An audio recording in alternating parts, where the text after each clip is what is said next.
Boy, do I have an awesome interview for you today. Today on the podcast, I've invited the beautiful Shakira Jade from Hair Candy to come and chat to us about running 3 businesses, right? So, Shakira Jade is a force to be reckoned with in the entrepreneurial world and a name that you might find familiar. Yes, that's actually her real name. And while she shares it with a famous singer, Shakira's own tune is one of relentless determination and success. She embarked on her business journey at the young age of 20, where she founded Hair Candy hair extensions from her spare bedroom. She nurtured her brand to a multi-million-dollar venture and now boasts 3 salon locations, a warehouse, and dedicated team of 25. And her brand has become synonymous with quality and innovation in the hair industry. Shakira's direct involvement with manufacturers to produce her own line of hair extensions and products ensures Hair Candy remains a premium brand in Australia. In 2023, Shakira expanded her entrepreneurial journey, stepping into the role of a business coach with a passion for helping women scale their businesses with effective systems and great leadership. She excels in guiding entrepreneurs through the intricacies of scaling and growing their businesses, providing personalized strategies and support that pave the way for sustainable success and expansion. And in today's episode, Shakira goes deep. She tells us the ins and outs, the challenges, the times where she almost went bankrupt, where she had to get out of her own way to find her way to be successful within her business and then expand her businesses from 1 location to 3 and then start to build herself out of the business. So making sure that her team were absolutely self-sufficient so then she could start to pursue her new passion in coaching. So let's get into it. Let me introduce you to Shakira Jade. Welcome to the Next Level Life podcast with Christine Corcoran. This podcast is made for the powerhouse businesswomen who are ready to ignite their fullest potential. This is where we will dive deep into the mindset breakthroughs and sprinkle in some kick up the butt motivation so you can scale your business with confidence and clarity. Whether you're craving more income, impact, or inspiration, this podcast will be your ultimate resource for all things next level. Listen in as we have authentic conversations with game-changing female entrepreneurs as we reveal the secrets on what it takes to rise and thrive. So go ahead, ignite your inner fire, and let's get you taking massive aligned action. Are you ready to elevate? Let's go. Thank you so much for joining me today, Shakira. Thank you so much, and welcome to the podcast. Oh, thank you so much, Christine. I'm so excited to be here with you. I'm excited for our chat after our conversation. And when I jumped on your podcast, I loved our conversation and I was like, I can't wait to have you on mine so we can dive into all the ins and outs and how you've created your next level of success within your business. So before we dive in and talk all things team and all things systems and all things growth, can you tell us a little bit about how you created Hair Candy and where it all came from? Yeah, absolutely. So I started out as a hairdresser. Actually, no, I started out as a makeup artist. I dropped out of school when I was 15. I didn't finish high school, so I have no high school certificate. And my parents let me leave as long as I did something else. So I left school, became a makeup artist, and I started doing makeup for weddings and formals and things like that. And it wasn't really consistent work. So I got a job in a hair salon doing makeup there. And then they said to me, hey, do you want to do a hairdressing apprenticeship in conjunction with doing the makeup? And I got started in hairdressing and I absolutely loved it. And I came across hair extensions, which at the time was like a new up and coming thing. It wasn't really a popular thing back then. And one of the girls in the salon did extensions and she did them on me. And I couldn't believe how many people were asking me, how do you get your hair so long? It's amazing. It's blonde. It looks healthy. Like, what is the secret? And people would just ask me everywhere I went. And I was like, there might be something to this hair extensions thing.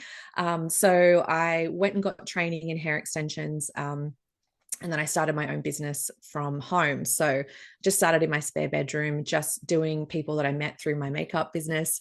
And I decided to, I guess, just keep delving into the world of hair extensions. And it was interesting because at the time when I started, there wasn't any competition. Nobody was doing hair extensions. There was like a couple of people here and there. So I think, entered at the right time where it was such a new and upcoming thing. You know, by that point, people were already getting their nails done, and that was sort of starting to become really popular. And I could see that hair extensions was starting to become one of those things that, you know, a lot of women were wanting to have. So I just took the opportunity. I was absolutely terrible at first when I first started. I look back at my old photos and the quality of my work was like crazy, not good.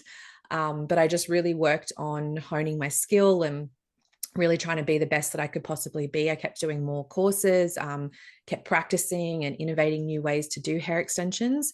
And I was able to come up with my own technique of doing hair extensions as well, which helped my business later on when I started doing training of hair extensions, just to have my own way of doing them. So I started from home, and then I built up my clientele and I moved into a salon. And then I just kept continually growing the business from there, selling them on my e-commerce site for about 10 years now.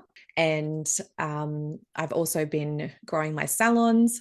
And now I've got a team of about 25. I've got 3 salon locations. I've got a warehouse for my e-commerce business. And that's where I'm at today. Yeah, wow, huge growth. And I think as well, like, I just love how you've had come from the service based and then you've blended it into a product based business. But by the sounds of it, like, it hasn't been easy. There's no, it hasn't been easy. There's been so many challenges along the way, I'm sure. And I think as well, like, I love that you actually shared that you didn't actually finish high school, and yet look what you've actually been able to create within your business. It's pretty phenomenal. And I'm sure that hasn't been an easy thing mindset wise as well, to sort of, keep scaling and keep growing your business. Yeah, definitely. I've only recently started sharing that I didn't finish high school because I was really ashamed to share it. I thought people would think I was dumb, or I thought, oh, they think, you're just that stereotypical blonde hairdresser who doesn't know anything and didn't even finish high school. And I was really ashamed to share it. But now that I actually do share it, I get so many people coming to me and saying, I didn't finish high school either. And I have hope knowing that I can do things because I've seen what you've been able to accomplish, and you don't need to have a university degree or be super, intelligent to be able to run a business, which I think it's nice to kind of share that. Yeah, 100%. And by the sounds of it, you did have a very entrepreneurial spirit, though. Like, you were thinking about things in a different way. You were like, oh, maybe this could be a thing. And you were open to the possibilities of creating a business. It was, did you have got parents that are in a business, or was that something that was already in your blood? So my parents didn't have a business. Like, I didn't grow up, we didn't have a lot of money growing up.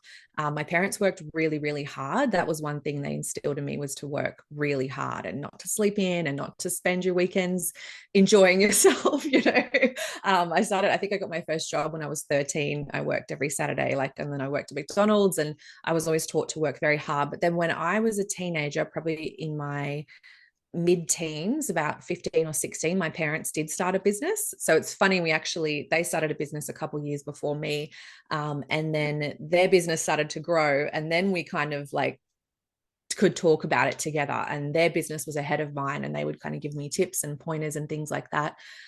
So yeah, it's kind of funny, we sort of almost went on that journey together, which was Yeah, really how cool. random. Yeah. And so now when you look back at your trajectory of your business, like where you began and now where you are now, how do you look back on it? Do you look at it, look through different milestones? Do you go, oh, this was like before I put something in place? Is this actually once I hired team? Like, how do you look back on it? Yeah, definitely. I mean, there's so many milestones. I would definitely say one of them was opening my first location, because that felt like a really big milestone, to take it out of my house into a physical location. So my first salon was in Surfers Paradise, and then I actually had it for about 2 years, and I closed it down because I hated being there every day. I felt like I was Yeah. so chained to the business. It was like 6 days a week I was in there, and I just was like, no, this is not for me. And I was only, I think 20, I think I was 22 to 24. So I was pretty young. I was like, I just don't want this kind of responsibility right now. So I actually closed it, went back to working from home. And then I thought, you know what, I'm going to open a business again. I want to have another physical location, but I'm going to do it on my terms this time. I'm not going to set the business up where it's attached to me being there every single day. I had a very clear vision in mind that I wanted to create a business that could run without me, where I wasn't having to be there every single day. So I did it differently the second time around. And that was sort of part of that, I guess, was like telling my team straight up, like, hey, this is my plan. This is what I'm going to be doing. Don't expect me to be here and be making every decision. I trust you, giving them good, guidance and giving them my expectations, but then letting them make decisions, small decisions, and things like that, day-to-day things. So I did it a little bit differently the second time around. So I would say that was in itself a bit of a milestone, just recognizing what I wanted, and then really setting that from the start. And then secondly, I would say another milestone would be opening my well, starting my own hair extensions brand. So I was already using hair extensions from other suppliers in Australia, but I couldn't find good quality hair. There was just not that many people supplying hair, and it was awful quality, would only last a couple of months at a time. So I thought, I'm going to have to go to China. I'm going to have to find a supplier. I'm going to have to find my own brand. It's the only way to get the quality that I want. So I did all that. And then I started selling them. Just people were asking me like, hey, can I buy? I just got them for myself, for my salon, for my clients. But then other hairdressers would come and get their hair done and say, this quality is incredible. Can I buy these from you? And I was like, oh, I guess so. Like I can just sell you what I've got off the wall out the back. And that's sort of how the wholesaling or the e-commerce sort of side of the business started, because people were wanting the product because the product was really good. So that was another milestone, I would say. And then I think another milestone would be in 2017, I think it was. I was actually in a position where I was in a lot of debt. I hadn't been paying any attention to my finances. Didn't really have systems in place, and I was $200,000 in debt. So I was really quite stressed out about that. And I decided to get a coach. So I actually hired a coach to help me work through all of that. I hired a really good financial advisor as well to help me figure out how I was going to get through this period. And from that point on, it only took me 2 years to pay off the debt, which was amazing to me at the time. And my business absolutely skyrocketed from there. So from that point, the business had been growing pretty steadily, but we were maybe only doing, I think, 300 to 400,000 a year in sales. And from then on, we're now up to 5 million a year in sales. So it is just like doubled pretty much every single year, because I decided to get some professional help, start taking the business seriously, treating it like an actual business instead of just me doing hair, me just viewing myself as a hairdresser. I started viewing myself as a business person and really taking it seriously, I guess. And that was a big change that happened in my business.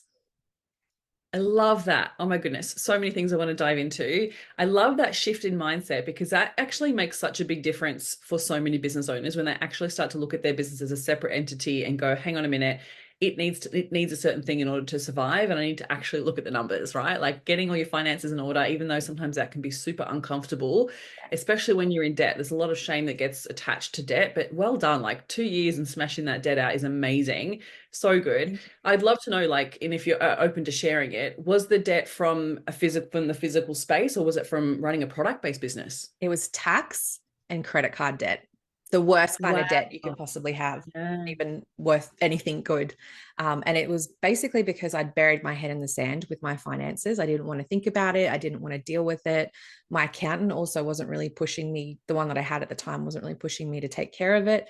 And then I wanted to increase my stock levels. So instead of getting a loan, or instead of being given proper direction on how to do it, I just got credit cards to buy more stock, and to keep the business afloat at times. And it was interesting because my business was doing, like I said, 300 to 400,000 a year. It wasn't a small, business, and it wasn't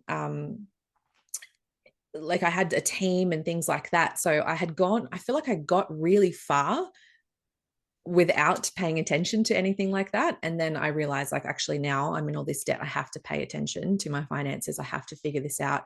I have to educate myself, and I can't just keep ignoring this situation in my business. So good. And now how do you view your numbers in your business? Oh, completely differently. I am Yeah. like a data oriented, data driven. Like I literally, just before I got on this call, I had a call with my operations manager, and she was asking me about whether we should be hiring a new person. And I was like, let's go to the data. That's always my first thing for everything. Let's go to the data. And we look at that. And then that drives pretty much all of the decisions that we make in the business. We have between 13 to 15 KPIs that we review every single week as a leadership team. And then I'm reviewing my finances monthly. I'm so on top of exactly what the business is making at all points in time. And I might not have been this way had I not gone through that really eye-opening experience of being in so much debt and having no idea how I was going to get out of it. Yeah, my goodness. Sometimes we have to have those big smack in the face moments where you're like, oh my God, it's either I've got to deal with this and get uncomfortable and actually deal with it, or my business could go under. Like Yeah. that's No, to I be able to was go? actually thinking about going bankrupt. I was like, maybe I should just go bankrupt because it just felt like such a huge amount of money. I was like, that would probably be easier than paying it off. It just seemed like this impossible thing that I was never going to get through. And any other option than paying it off seemed like a better option to me. But no, I stuck it out and I've been well rewarded for it.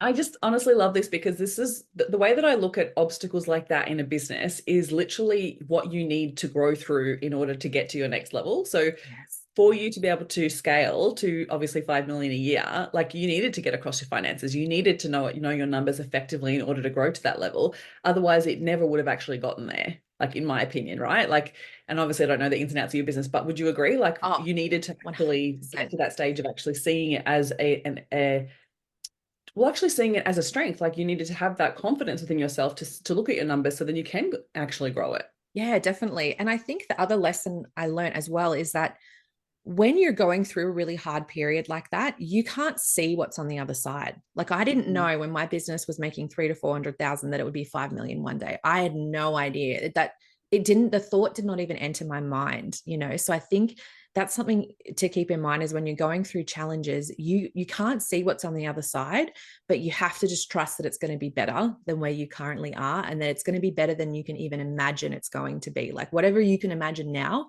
it can be even better than what you can possibly imagine. And that's what's really exciting. That's what helps get me through things now is I think, okay, I'm going through this, but whatever's on the other side of this is going to be amazing. Just trust that it will be amazing. Yeah, love it. Love that. So I'd love to know, like, after all of that had happened and you feel like you've gotten across all of your finances and you're feeling a little bit more confident, what was the key things that you put in place that actually helped you scale beyond the million mark then? Because obviously you're doing 300 to 400K a year. Yep. What then pushed it beyond the million? I would say one of the biggest things would be delegating to the team. So, really looking at what I was doing in the business and delegating out tasks to the team. And one of those things was me not doing the actual services. So, me not being on the tools and doing hair. I was getting over it anyway because I'd been doing it for quite a while, but I just felt like if in order for the business to grow, I have to step back, I have to take a bit of an income cut, I guess, because I'm not doing clients and making money in that sense. But I'm going to spend that, one day a week that I'm taking off to 100% work on my business. So that was one of the things I did. And then I slowly worked my way back a day, a day per week until I was completely able to stop doing hair. And that was when my business really started to grow because I had the time and the energy to actually put the systems in place to actually do all the things I want to do, but it did mean taking a little bit of an income cut at the beginning, which I think for a lot of business owners can be hard because they want to just keep making as much money as possible. And they think if I take this amount of time off, it's going to be X amount of dollars that I lose and all that kind of thing. But looking at the bigger picture and the long-term picture, if you don't work on your business and you don't take that time, you're just going to be stuck doing exactly what you're doing right now and it's never going to change. So you have to really be disciplined and always looking at the bigger picture of things and reminding Mm. yourself why you're doing what you're doing. So having time to do it was one thing. And then secondly was putting systems in place as well. So I went from opening one location to having two. And oh my goodness, everything changed so much. Going from one to two locations was a huge a wake up call for me that I did not have enough systems in place to support a second business because they were doing things differently in both locations. There just wasn't that consistency across the brand. So that was a huge learning curve for me. And then going from two to three was like nothing. It was so easy. And then you can just keep going to more and more and more. You just copy and paste. But going from one to two is a big challenge. And I think that's where having those systems in place and having everybody on the same page of the vision of what we wanted for the customer experience and everything like that was really important. So just making sure that I had those systems, solid systems in place was really important as well. Yeah. And I guess like some of those things, like you just mentioned, can be quite uncomfortable for a business owner to go through. Like, I think when they see the evidence of like, well, this is how actually I make money. If I don't work on doing this specific action within the business, this money won't come through. But they can't see that actually working on the business is actually how you should be generating money. Like, it's so funny because when you actually do flip it to that side, then you're like, what was I doing before? Yeah, Like, like what I'm doing now is so much better. Yeah, 100%. And I think as well, like, actually, no, I would love to know from you is then once you shifted your attention, how challenging did you find that to be like, okay, well, now that I'm not working on the floor and I'm working on the business, what do I actually do with my time? So did you have a bit of an idea of like, okay, I know I need to grow it in this area. I know I need to work on the product-based business. Like, where did your attention shift to? I think it changed depending on the circumstances of the business. So it kind of goes in ebbs and flows where sometimes it might be marketing. Marketing is a big part of what I do. If we, need more clients, then my attention goes towards the marketing and really focusing on that. If we're, got sales coming in, but we're maybe not profiting as much as what we would like to be, then I get more focused on the finances and auditing everything, going deep into the finances. Sometimes it's building a team. Like if we had new team members come on when I was training them, it was working on training new team members, getting them up to speed.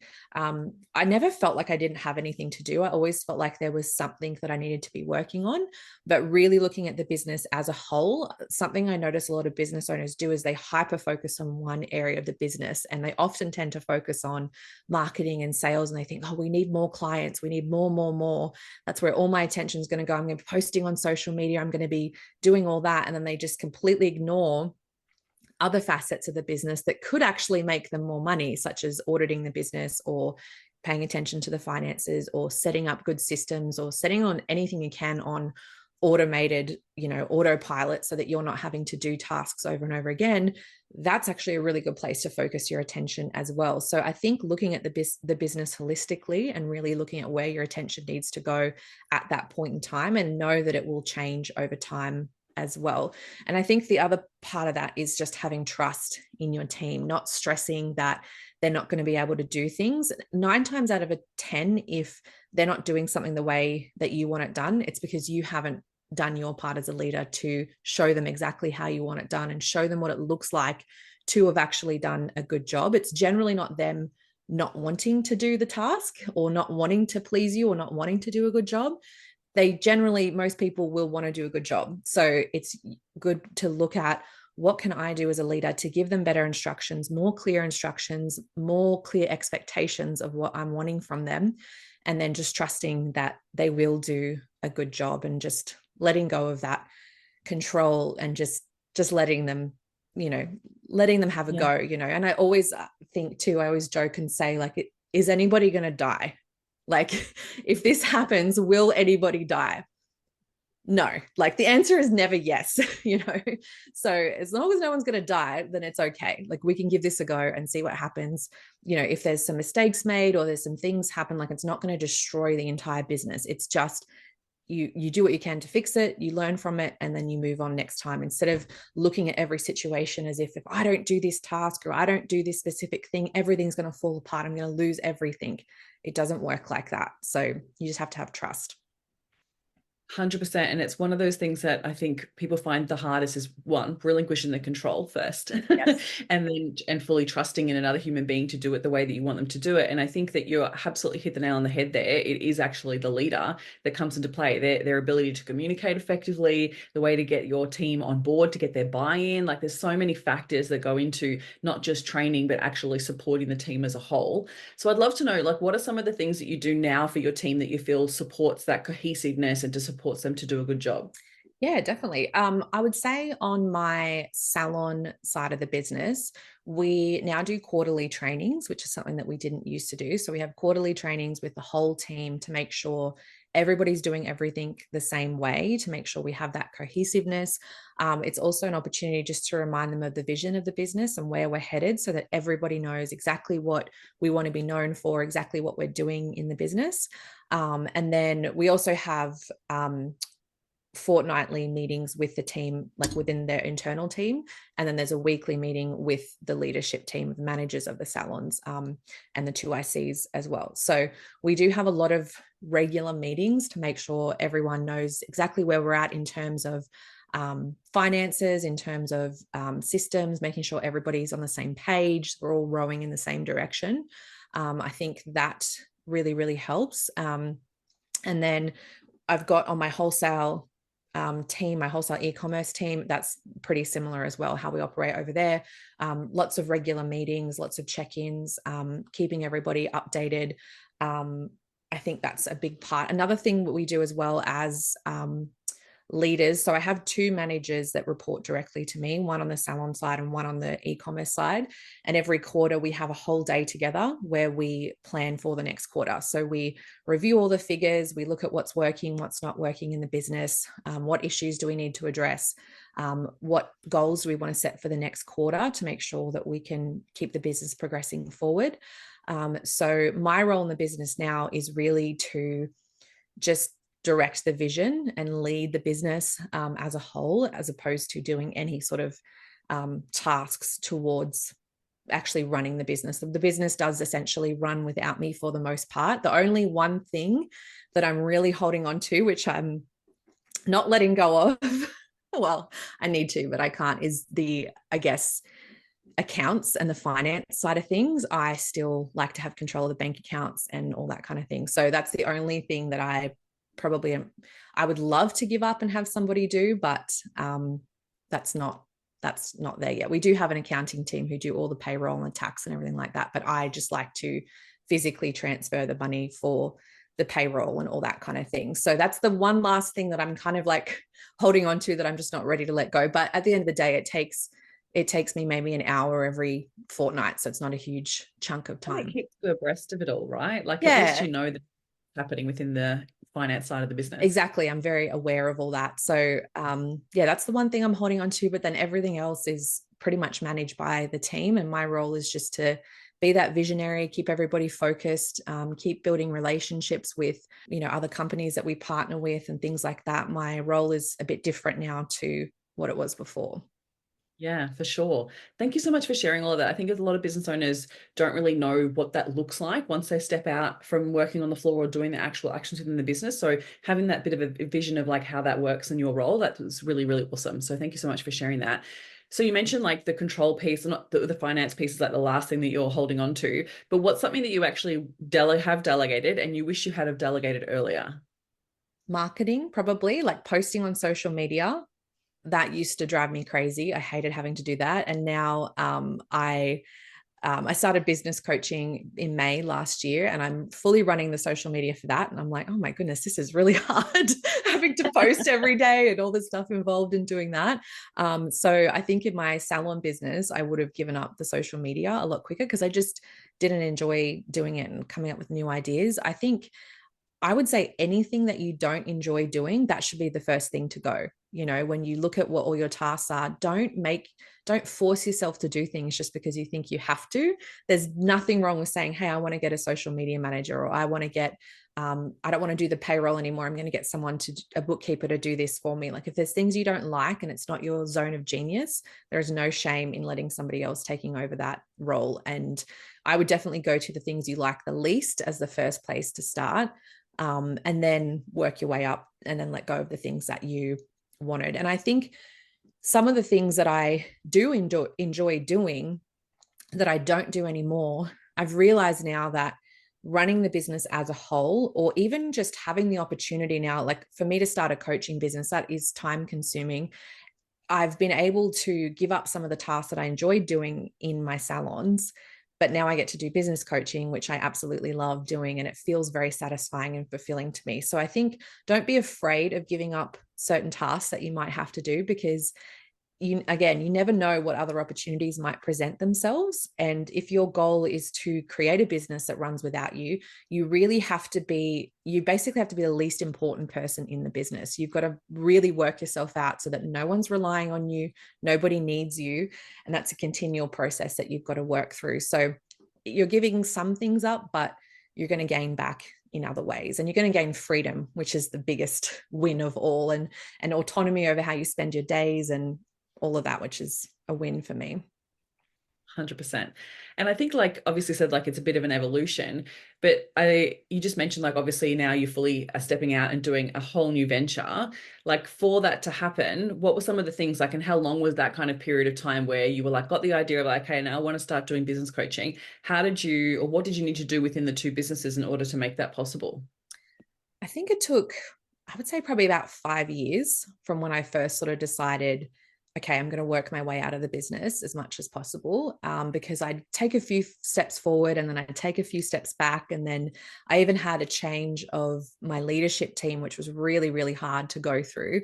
But that was a big thing too, that then I had to build up new leaders within the team, to and having strong leaders is so important in the team. So I think that's a big reason why I was able to step back, was because I have now people that I can really trust, that really, they treat the business like it's their own, like they have that passion, they know it's not their own, but they do treat it like that, and they have that respect for me as a person and for the business as well. So I think having those relationships with the leaders has really helped me. That is kind of where I put a lot of my effort into, is making sure I've got really good relationships with them, because I can't have relationships with the 25 people that work for me. It's too hard to try to give of yourself to every single person in the company. But if you can have, really strong relationships with the leaders that report to you, and then I spend a little bit of time with the managers who report to them, so that I've kind of got those high level leaders I've got really good relationships with. I think that really helps, the business a lot. As I touched on earlier, having systems in place for everything. So anytime someone would ask me a question, it goes in the SOP bank. So you start building this bank of questions that your team would potentially come to you and ask, so that then eventually you've got every question they could ever think of in a resource that they can find, so they don't need to come to you to ask questions. And even just setting boundaries as well as to how often they can contact me. We have Slack, which is like a communication app, which we use for communication. But for the two managers that report to me, they know they can't just message me all day in Slack, because I've got other things that I need to be doing and I need to be focused. So they save their questions for an email at the end of the day that I can answer any questions. They don't even have questions every day. It's maybe once or twice a week they have something they just need my approval on. And then we've worked out these boundaries where I don't feel like I'm constantly being pulled into the business all the time. I've set boundaries, which honestly, it was quite hard to do at first. It's quite hard to say to someone that's reporting to you, like, hey, you can't contact me when you feel like it. You can't just message me all day, and it feels weird too, because I remember when we first set this up, I was like, oh, now no one's messaging me and my phone's really quiet. And I don't know if I like this, like what's going on? Like, is everything okay? So it's a bit of like an uncomfortable feeling as well to get started. I want to feel I want needed. to feel It's nice to needed. I know. I'm like, you be. guys are all having so much fun without me. Which also too is another piece as well that's been hard. And I still sometimes struggle with, is that, all of my team, they all have relationships, and sometimes they'll go do, dinners and things together. And I'm like, oh, like I feel almost left out in certain aspects, because you just don't have that same relationship like as you used to when you were in there every day with them, doing the same job and working with them. It's different, So it's all just like an evolution and growth, and you've just got to kind of work through those feelings. But no, at the same time, it is normal to feel a bit weird or to feel sort of disconnected a little bit in some ways, because when you're so used to being in the thick of every day, and then you've got peace and quiet and clarity, and you're able to work on all the things you want to work on, it is a strange feeling. So So many different evolutions, right? As a leader that you go through. yeah. So fascinating. And I know that like building, like obviously now, like you're stepping into your coaching business, you're building a personal brand, but you've also built a brand with Hair Candy. Can we go back there for a second and just touch on brand? Yeah. What were some of the things that you've learned? And there might even be new things that have come through since starting your coaching business.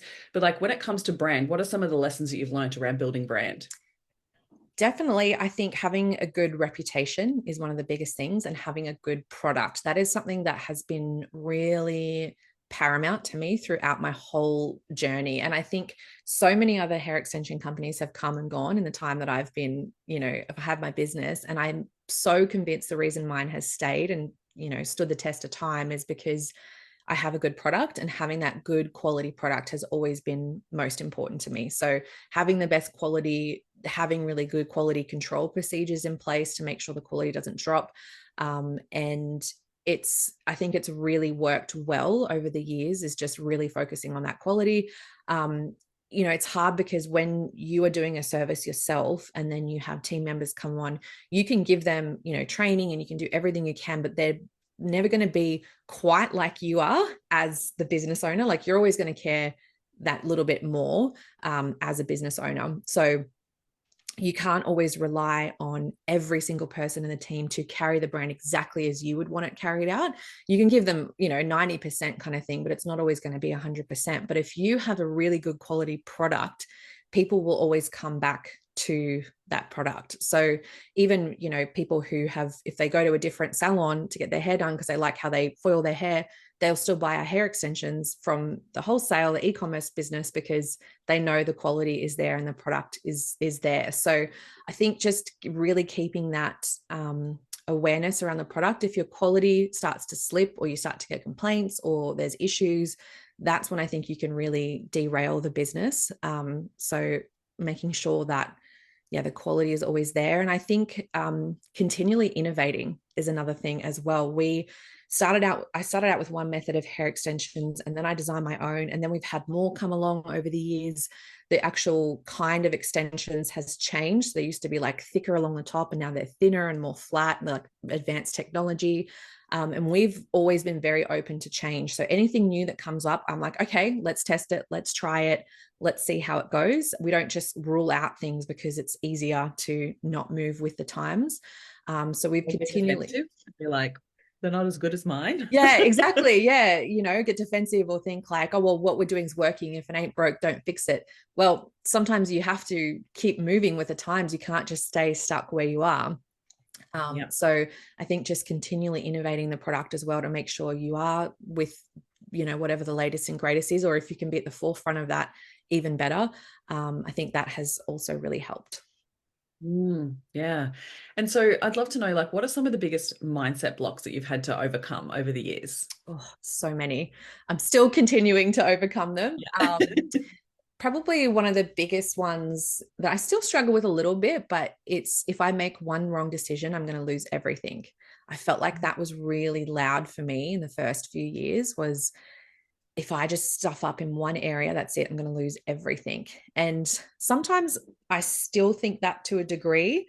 There's certain decisions that I've made over the past year or so that I've thought, maybe if I didn't make that decision, I wouldn't be as stressed out as I currently am and things like that. So I think it's still there for me, but I'm continually working on it. I don't necessarily now feel like I will lose everything. I just feel like I might make a decision and it might bring more stress into my life, or it might bring more challenges into my life. But that's okay. I know I can get through them. I've got through so many things previously. I got through COVID, which was so crazy. I got through changing my leadership team, which was crazy. I got through so many crazy things. I'm like, well, I can make it through anything. And I have that confidence in myself now. So I think that's a big one. And then I guess, like we sort of spoke about earlier, not viewing myself as just a hairdresser or just a person. I really had to step into a new identity that was actually, no, I'm a business person. If there are financial issues in the business, I don't have to be an accountant, but I can learn, I can educate myself how to make good decisions, or situations that might come up. Sometimes someone will ask me a question and I'll have an answer and I'll think, wow, I didn't even know I knew that, or that I sort of surprise myself.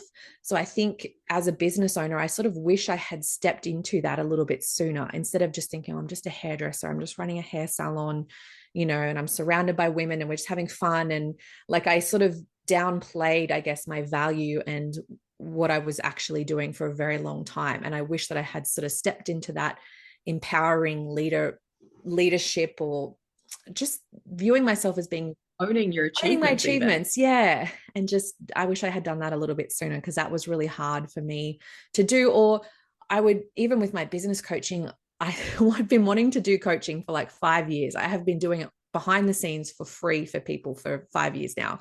And I only turned it into a business a year ago. But I kept thinking, well, my business isn't perfect. Like, there's things in my business that it could be better. Like, I don't know if I should do this. I don't know if I'm the right person to be helping other people.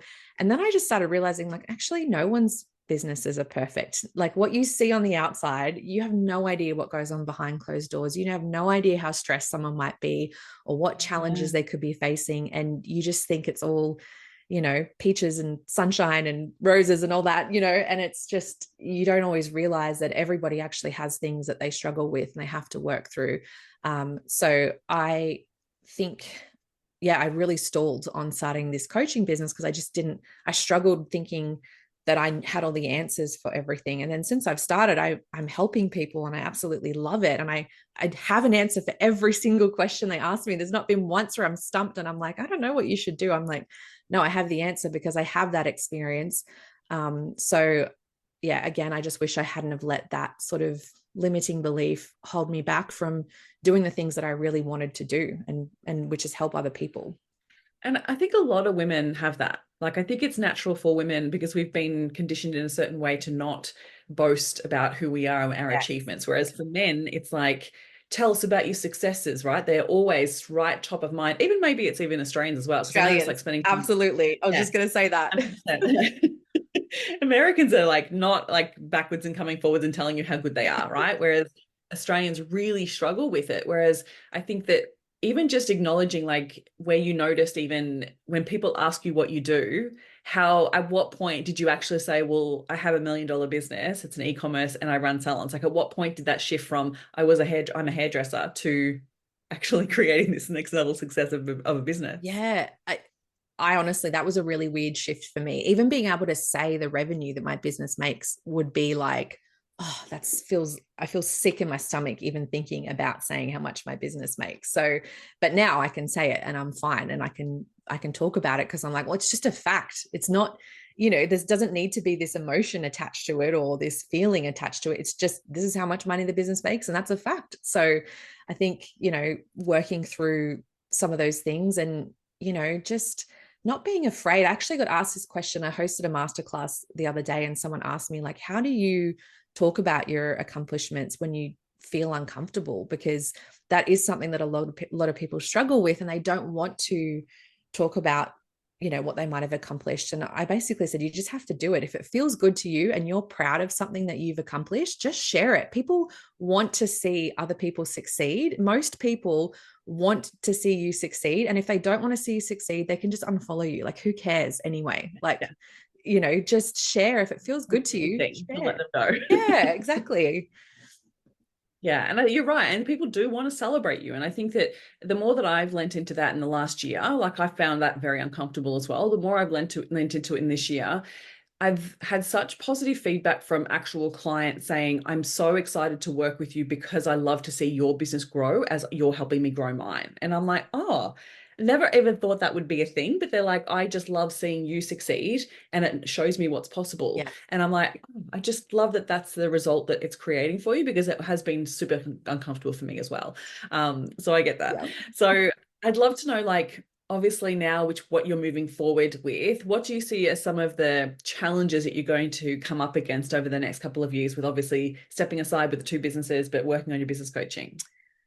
Um, I mean, definitely recently time has been again an issue for me. It's funny because I worked myself out of the business and I was like, you know what? I'm feeling like a bit bored. So let me see what I can do. So I opened a third location. That took up a whole bunch of time You were because bored. I was bored. And then I started the business coaching again because I had time again. And then now I've again come back to a bit of a point where I'm like a little bit stressed for time because I'm spending a lot doing coaching and I'm, being the visionary for sort of my other companies. So I think, again, just always managing my time is going to be an issue where I have to be careful, I guess. I'm probably never going to be one of those people that just wants to go sit on a beach and relax and all that kind of thing. I really do enjoy working and I like to keep myself busy, and I'd almost rather be in that phase or on the side of just a little bit too busy than being too quiet, because I like to stay busy. So I think that's definitely something I have to continue to work on. Also just continuing to refine my skills as a leader to make sure that especially the managers who are reporting to me, that they're happy in the business, that they feel supported, that I'm continually growing them as well. And I'm sure one day, hopefully not anytime soon, they might want to do their own thing or whatever. So then I'd have to sort of develop a new leader to take their place. So that's something that we're continually working on. And that also is something that I speak to them about, that there should always be someone you're developing as a leader beneath you. So never to think like I'm the end of the line. There should always be someone that you're then developing. So if anything was to happen to you, or anything, you decided to go in a different direction, there's someone ready to step into your place and take over. So there's some things that I'm kind of have worked on that are in place, but it's just a continual work in progress, really. So yeah. I love how future focused you are. It's honestly so good to see, because I think sometimes people can get so caught up in just focusing on this next quarter, when really, like, you're thinking way further in advance. And I think that that's what sets people apart from scaling their businesses, that they're actually much more focused further in the future of what that's going to look like, and where they're going to be spending their time, but what they need in place in order to achieve those next level goals. So that's awesome to see. thank you. So good. So tell us a little bit now about who you coach. So when it comes to the business coaching, do you love working with e-commerce? Are you a blend of different businesses? Who do you love coaching? At the moment, I'm a blend of different businesses. I definitely have a lot of salons coming to me because I've built a salon business. But I actually love coaching people who have online businesses. That is probably more my passion. I've generally helped people who are sort of making, 200,000 to 300,000 a year in their business, and they want to take it to the $1 million mark. So I help them with implementing a team and putting systems in place. Systems is a big thing I'm very passionate about, just because I feel like it is the missing piece in a lot of businesses. And as I mentioned, for me, that was what really set my business on the right path, was having those systems so that everybody could follow them, so that everything was consistent and stable. So that is one of the things I mostly help people with. And I have done a little bit of work with e-commerce brands. I would love to do more, because I do have a product-based business. As I mentioned, I went to China. I worked with a manufacturer over there to create the product exactly to my specifications. I think it was a year and a half ago, launched a hair care line. So that was a whole thing in itself. That was very crazy. I learned so many lessons in doing the hair care line, with packaging and regulations and all these different things that you have to go through. So that was great, but I feel like I've learned a lot, and I'd also love to help more e-commerce business owners as well develop their product-based businesses, and also helping service-based businesses bring in a product as well. That's what Mm. I did in my business. I brought in a product, and in some ways it's quite easy, because you've already got an audience of people that are wanting what you have, and you've got people ready to buy your product, especially if you choose the right product. So it's a lot easier to do that than starting a completely brand new e-commerce business if you have no audience, if you have nothing really to go off. So I love helping businesses bring in products as well, to increase an extra revenue stream, and bring in a different way to make money, I guess. Yeah, amazing. It's been so awesome to hear all about your journey, Shakira. Thank you so much for sharing everything about Hair Candy and all the ins and outs and all the challenges along the way. It's been so awesome to hear. So, last little question. If you were working with a client that wanted to take their business to the next level, what are two things you would ask them to focus on? I would definitely say to focus on your systems. So, looking at your business as a whole, looking at where you could improve your systems. And if you want some extra tips on this, I've got a free download that you can download. It's my Scale Up Blueprint. Looks at the 6 areas of your business that need systems and need auditing. And you can do a little self audit of your business and see where you need to improve. That would be the first place I would start. And then, secondly, I would say looking at what is going to move the needle in your business the most. So looking at the 80-20 rule of, they say 80% of your income comes from 20% of your efforts. What is that 20% of your efforts that you're currently doing that is bringing you the most income? What can you do more of to create more income with ease? And that would be my tips. Amazing. And can you share with us how we can find you, how we can reach out to you? Yes. So you can go on my Instagram. It is @_Shakira Jade. Or you can go listen to my podcast, which is the Success Club. It's all for entrepreneurs and business owners. And we obviously have an episode on there together. So yeah, hop on Amazing. over there. Perfect. I'll make sure I share all the links in the show notes so people can get access to that really quickly. Is there anything final you want to share with us? You know what? One little parting words of wisdom, I guess, is that, as I've spoken about, I've had some challenges in my business, but every single thing you come across in business, there's a way through it. everything is figure outable. You just have to figure out what is the solution and how to get there. But every problem has a solution. So don't ever think that it's hopeless or that you can't do it or it's impossible. There's no way of working through it. There is always a way. You just have to find it and keep going. Yeah. Oh, love it. 100% agree with you. And I always think that too, think from the perspective of, I'm not the first one that's had this problem. So if other people have solved this problem, I've got to go find out who they are, how they figured it out, and then figure out the problem and put that solution in place. 100% agree with you. Yes. Thank you so much for today. I really appreciate you sharing all your wisdom and all your whole journey along the way. Thank you so much for being a part of the podcast today. Thank you so much for having me. Thank you for listening, and if you've found any value out of this episode, make sure you hit the follow button so you get access to the episodes as soon as they are live, and make sure you come hang out with me on Instagram. You can find me at ChristineCorcoran_coach. Have an incredible week.